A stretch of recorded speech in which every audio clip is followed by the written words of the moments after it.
Assalamualaikum semuanya. Jumpa kembali di channel Zamzamiatul Barokah. Kali ini, host utama kita sedang kecapean, jadi saya sementara menggantikan. WK. Kali ini kita akan melanjutkan pembahasan tentang bibliografi, tepatnya unsur-unsur yang ada dalam bibliografi. Selamat belajar.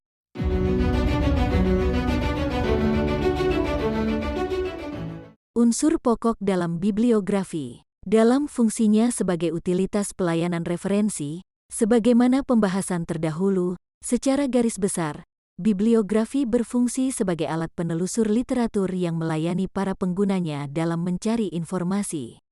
Pencarian informasi dari bibliografi ini pada umumnya digunakan untuk a. memperkaya ilmu pengetahuan, b. mendapatkan perkembangan pengetahuan terbaru, c. memperkuat data untuk riset yang sedang dilakukan, d. mendapatkan bahan untuk belajar atau mengajar, e. merencanakan manajemen riset, f. memberikan kutipan dari karya seseorang kepada tulisan ilmiah. Daryono, 2017, halaman 20. Mengingat fungsi utilitas bibliografi yang begitu kompleks, ketaataan seorang bibliografer dalam mencatat data informasi bibliografis dari suatu bahan pustaka merupakan perhatian yang harus diutamakan. Urutan data itu tidak boleh ditukar ataupun dirubah, sehingga semua entry dalam bibliografi mempunyai bentuk yang serupa. Hal ini dimaksudkan agar mempermudah para bibliografer dalam menyampaikan informasi kepada pengguna bibliografi. Dalam buku International Standard Bibliographic Description for Monographic Publication yang diterbitkan oleh KG Saur disebutkan bahwa data informasi yang harus dicatat dalam bibliografi paling tidak harus memenuhi unsur-unsur sebagai berikut.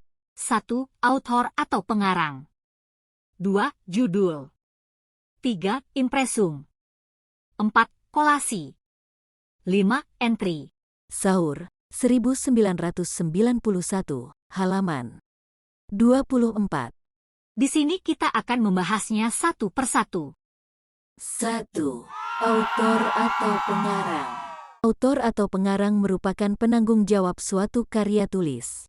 Autor atau pengarang ini tidak harus nama orang, akan tetapi dapat berupa nama lembaga atau badan korporasi.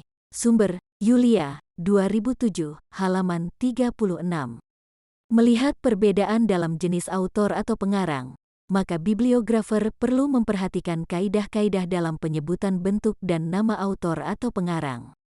Basuki dalam Basuki, tanggal 7 Mei tahun 2012, menyebutkan beberapa kaedah dalam penyebutan bentuk dan nama autor atau pengarang ditinjau dari perbedaan jenisnya sebagai berikut. A. Nama orang atau diri. Apabila nama autor atau pengarang berupa nama orang yang terdiri dari dua suku kata atau lebih, maka nama yang dijadikan tajuk entry utama adalah bagian akhir. Contoh: Miftahul Huda menjadi Huda, Miftahul. M. Mahatmadipa Elbarrak menjadi Elbarrak, M. Mahatmadipa. Willy Aris B menjadi Aris, B. Willy. B. Badan korporasi. Apabila autor atau pengarang berupa lembaga atau korporasi, maka nama lembaga atau korporasi tersebut dijadikan tajuk entry utama, dalam arti tidak perlu dipisah-pisah. Contoh: Kemenhumkam, tetap Kemenhumkam. Biro Pusat Data, tetap Biro Pusat Data. Lembaga Penyiaran Indonesia, tetap Lembaga Penyiaran Indonesia. Nama simposium, seminar, dan sejenisnya bisa dikategorikan ke dalam autor berupa lembaga atau korporasi. Contoh: Simposium Internasional Sejarah Peradaban Islam Nusantara, Perpustakaan Fakultas Islam Nusantara, Seminar Jalur Rempah Nusantara. 2. Judul. Dalam bibliografi, judul suatu buku terkadang mempunyai dua bagian yang sebenarnya adalah satu kesatuan. Dua bagian tersebut adalah: A. Judul utama, merupakan judul inti yang diberikan oleh pengarang. Judul ini tertera dengan jelas pada cover buku atau halaman judul. B. Judul tambahan atau anak judul atau judul paralel. merupakan keterangan lebih lanjut yang dibuat pengarang untuk memperjelas judul utama. Judul tambahan ini dicantumkan sesudah judul utama. Contoh: Sejarah Peradaban Islam di Indonesia, suatu pengantar. Kata sejarah peradaban Islam di Indonesia ini disebut judul utama. Sedangkan kata suatu pengantar disebut judul tambahan atau anak judul atau judul paralel. Judul biasanya merupakan kesatuan dengan nama pengarang. Walaupun aturan ini tidak mutlak diwajibkan dalam bibliografi, namun ada baiknya perlu kita ketahui. Dalam aturan yang tidak mutlak ini, nama pengarang ditulis sebagaimana aslinya. Dalam arti tetap dan tidak dibalik. Antara judul dan pengarang dipisah dengan tanda garis miring.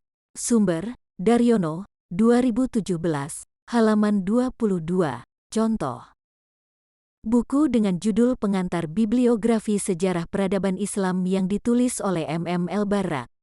Ditulis dalam satu kesatuan. Pengantar Bibliografi Sejarah Peradaban Islam MM El-Barak. 3. Bidang terbitan atau disebut impresum.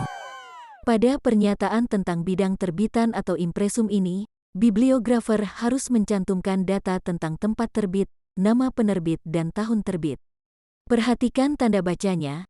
Contoh, sebuah buku diterbitkan di Jakarta oleh penerbit Erlangga pada tahun 2019, ditulis dengan Jakarta, Erlangga, 2019. Apabila terdapat beberapa nama tempat terbit, maka pilihan dijatuhkan yang menjadi pusatnya. Contoh, sebuah buku diterbitkan oleh Oxford University Press. Tempat penerbitannya ada di New York, Hong Kong, Singapura, dan Kuala Lumpur. Namun pusat penerbitannya ada di New York. Maka ditulis New York, Oxford University Press, 2002. 4. Deskripsi fisik atau biasa disebut kolasi. Dalam kolasi, data informasi yang perlu dicantumkan adalah catatan tentang jumlah jilid, halaman, keterangan adanya ilustrasi, indeks, dan sebagainya. Dalam bibliografi katalog, data informasi ini harus disebutkan. Berbeda halnya dalam entry bibliografi, maka data informasi ini sering ditinggalkan. Sumber: Kaliubi, 2007, halaman 138. Contoh penulisan kolasi adalah sebagai berikut. Buku dengan kolasi. Berarti buku tersebut mempunyai 7 halaman berangka Romawi, terdiri dari 256 halaman selain angka Romawi, mempunyai ilustrasi dan indeks, dan tinggi bukunya adalah 26 cm. Buku dengan deskripsi fisik atau kolasi. Berarti buku tersebut terdiri dari 4 jilid, tidak mempunyai halaman berangka Romawi. Masing-masing jilid terdiri dari jumlah halaman yang berbeda, tidak mempunyai ilustrasi dan tidak mempunyai indeks, dan tinggi bukunya adalah 24 cm. 5. Entry. Cara mencatat entry untuk bibliografi selain katalog tidaklah begitu mengikat sebagaimana halnya untuk bibliografi katalog. Dalam bibliografi ada bermacam-macam cara mencatat entry. Hal ini biasanya hanya berdasarkan pada selera penyusun saja.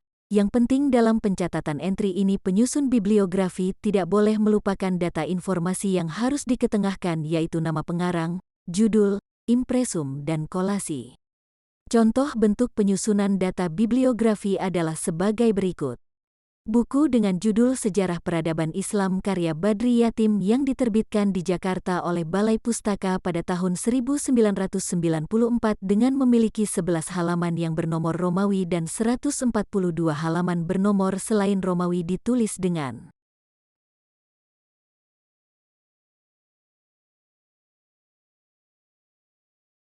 Demikian pembahasan kita tentang unsur-unsur pokok dalam bibliografi, teman-teman. Di sini saya cantumkan referensi dari pembahasan kita ini ya.